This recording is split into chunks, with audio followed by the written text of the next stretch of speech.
Les gens trouvent que le temps file, mais moi je trouve qu'il file à vive allure.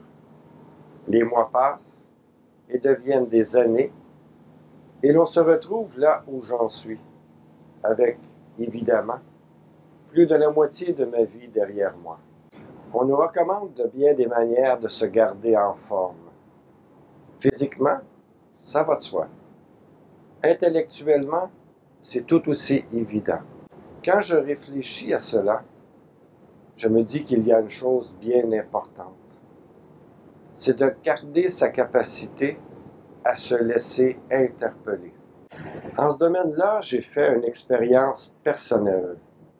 Oui, j'ai été interpellé d'une façon assez particulière, je peux vous le dire.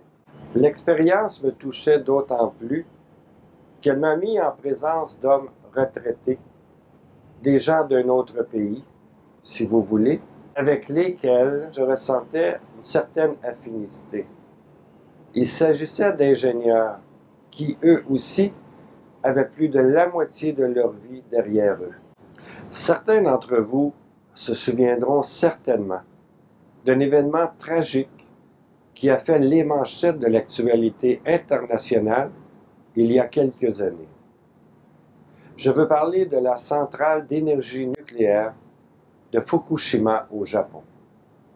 Le tremblement de terre et le tsunami de 2011 a détruit le système de refroidissement du complexe, ce qui a entraîné, dans le jargon, un meltdown, une fusion au cœur du réacteur. Évidemment, ça a déclenché une réaction catastrophique de radiation. Après un certain temps, on décida de remettre le plan en activité. C'est alors qu'un ingénieur de 72 ans, à la retraite, a eu une initiative tout à fait extraordinaire. M.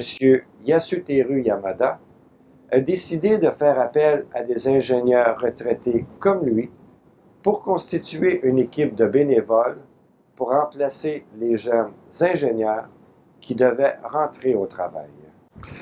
Ils allaient faire face à une espérance de vie certainement diminuée. La radiation encore présente avait pour effet possible de déclencher différentes formes de cancer. M. Yamada a déclaré « Nous ne sommes pas kamikazes. » Non, il n'était pas suicidaire. Il voulait simplement épargner la vie de leurs jeunes collègues. 400 volontaires se sont présentés.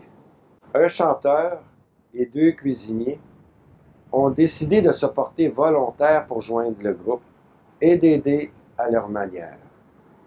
L'un d'eux a dit « La question est de savoir si vous êtes prêt à vous impliquer ou si vous demeurerez simplement spectateur. » Ces paroles sont toujours avec moi. Au quotidien, la question reste la même. Vais-je m'impliquer ou demeurer simplement spectateur?